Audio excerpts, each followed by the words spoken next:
Chet el sayohatlari, hashamatli hayot, mashina, uy, stabil doxod, moliyaviy erkinlik. Umuman olganda shu paytgacha erishgan qator loyihalardagi muvaffaqiyatlarim sababchisi 4 yil oldin AI ni, ya'ni sun'iy intellektni o'rganishni boshlaganim va o'sha paytda risk qilishdan, tavakkal qilishdan qo'rqmaganim deb ayta olaman.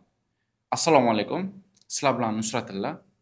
Bugungi videoda men sizga shu paytgacha bosib o'tgan yo'lim, sohamdagi qiyinchiliklar va umuman olganda mana shu qilgan loyihalarim orqali qanaqa qilib 100 ming dollarga yaqin pul topdim va yilning oxirigacha men sizga shunaqa bitta konkretniy xarita chizib beraman va uni amalda qo'llasangiz siz konkretni qanaqa qilib 1,5 ming dollar stabil doxodga chiqa olishingiz haqida batafsil gaplashamiz.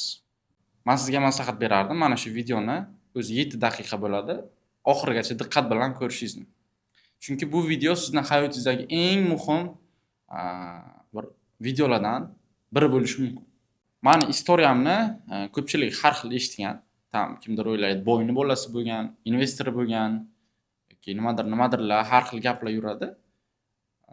Agar siz ham shunaqa ko'chadagi har xil gaplarga ishonib yurgan bo'lsangiz, men haqimda tabriklayman. Umuman ma'lumotga ega emas ekansiz. Misol uchun e'tibor bersangiz, mana shu rasmim 2022-yilda olingan. Ko'rganingizda men o'sha paytda qishloqda mol boqib, ishlab yurgan oddiy bola bo'lganman. 4 yil oldingi men holatim.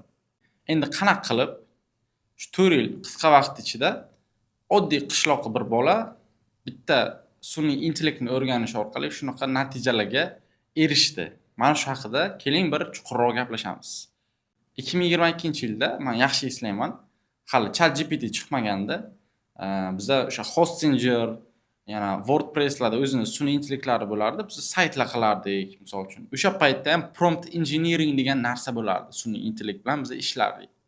Ya'ni meni nimaga kirib kelishim, bu sohaga kirib kelishim juda ham qiziq bo'lgan. YouTube'ga birinchi yozgan videom, ya'ni qanaqa qilib kodsiz sayt yaratsa bo'ladi degan narsani yozganman va shunaqa videolarni ko'rib sekin-sekin sun'iy intellekt sohasiga kirib kelganman. Birinchi internetdan topgan pulimni eslayman. O'sha paytda freelancer saytida ishlab yurardim. freelancer.com deb yozsangiz internetga chiqadi.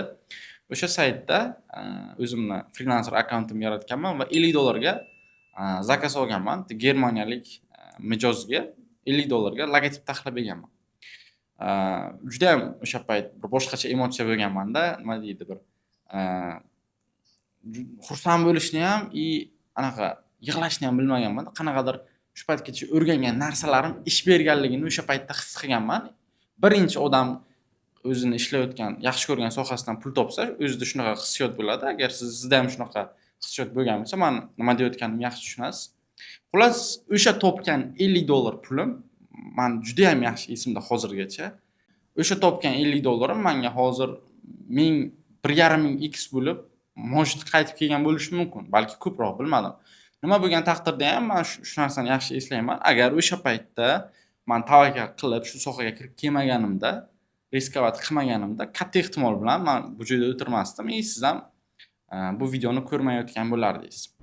Keling, konkretni men muvaffaqiyat qilgan real loyihalar haqida gaplashamiz. O'sha 2024-yilning o'rtalarida, o'sha 2 yil oldin men Shopify dropshipping sohasiga kirib kelganman. Ya'ni AI texnologiyalarini o'rganish davomida onlayn savdo, Amerikada savdo qilish, Amazon, Shopify, mana shunaqa narsalarga qiziqib yurganman. Birinchi ochgan Shopify'dagi do'konim yaxshi eslayman. Print Magic degan do'konim bo'lardi. U yerda biz mana futbolka, chashka, mana shunaqa kepka, shunaqa narsalarga logotip tayyorlab, anaqa sotardik. Shtobi biz dizayn qilardik, Shopify'da qo'yib sotardik.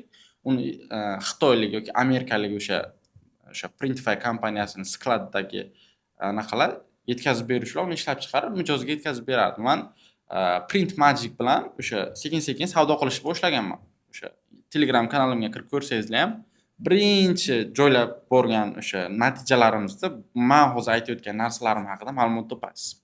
Ya'ni Shopify dropshippingda umumiy miqdorda hozirgacha 80 ming dollar pul topgan bo'lsam, bularning hammasi birinchi o'sha AI ni o'rganishga borib taqaladi. Ya'ni shu onlayn savdo qilishda ham, masalan, AI instrumentlaridan foydalanish, sun'iy intellektdan videolar yaratish, rasmlar, kartochkalar yoki chatbotlar taxlash, mana shunaqa narsalarni qilib, ujman Shopify'da o'zim onlayn do'konimni tez ko'tarib olganman va o'sha Print Magic bordi, bu birinchi do'konim.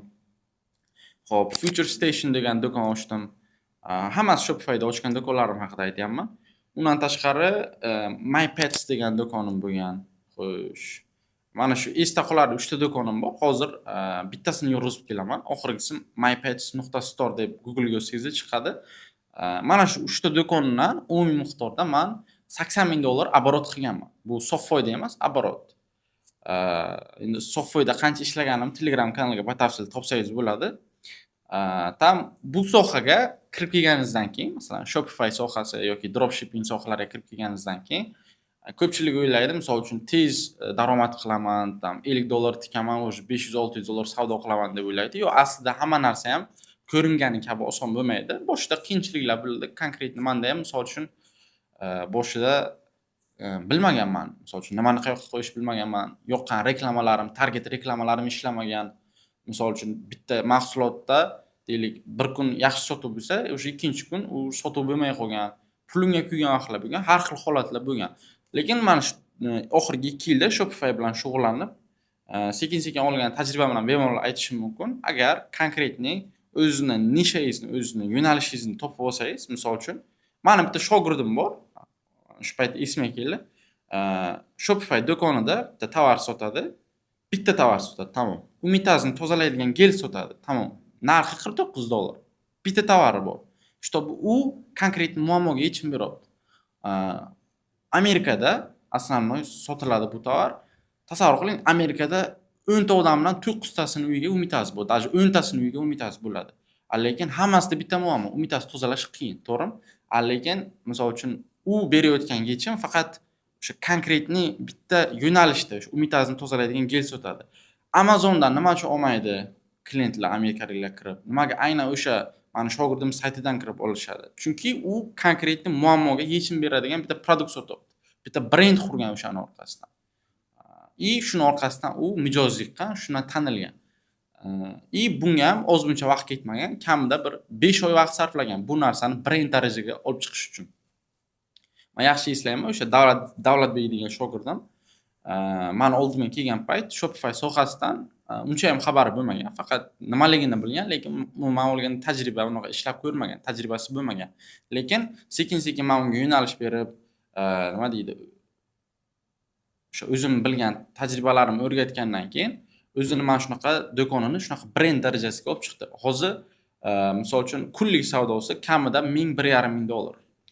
Xo'p, nima demoqchiman? Misol uchun menda Davlatbekka o'xshagan shogirdlarim natijasi bunaqa misollar juda ham ko'p. Misol uchun, siz Davlatbekni vaziyatidamisiz hozir yoki umuman olganda siz hozirgi holatingizni, hozirgi sharoitingizni men bilmayman, lekin katta ehtimol bilan agar bu videoni ko'rishga nimadir sizni majburlagan bo'lsa, nimadir turtki bergan bo'lsa, demak siz o'sha 6 oy oldingi Davlatbekni darajasida bo'lishingiz mumkin. Men sizga tavsiyam prosta boshlash kerak. Misol uchun qo'lingizda qancha pul bor? $50 mi, $100 mi? Misol uchun ilmni o'rganish kerak.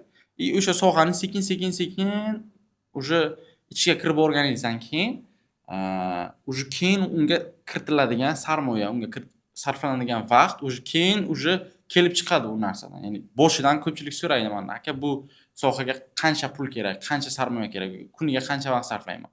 U o'zingizga bog'liq. Xoh kuniga 4 soat vaqt sarflang, xoh kuniga 2 soat vaqt sarflang, xoh kuniga 24 soat vaqt sarflang. U narsa sizni qanchalik ishni samarali qilishingizga bog'liq. Qo'lingizdagi kapitalga ham emas aslida. Mukammallikka intilib o'ylanadigan odamdan ko'ra tez ishni boshlaydigan, tavakkal qiladigan bitta ahmoq odam ko'proq natijaga erishadi hozirgi kunda. O'sha uchun prosta boshlash kerak. Temuriy avlod akademiyasida kurslar bor, platformaga kirsangiz, kurslar degan bo'limda AI, Shopify, Amazon va Business-Koid, onlayn Business-Koid kurslarni topsangiz bo'ladi. Kiring, o'rganing.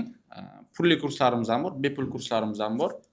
Agar hayotingizni yaxshi tarafga o'zgartirishni xohlasangiz, bu narsaga jiddiy qarasangiz, Temuriy avlod akademiyamizda sizni juda ham katta imkoniyatlar kutyapti deb bemalol ayta olaman.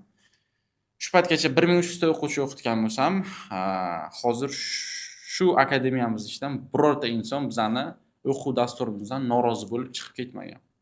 Kiring, o'rganing va Temuriyga munosib avlod bo'lishingiz uchun men tilakdoshman. Hammaga rahmat. Salomat bo'ling.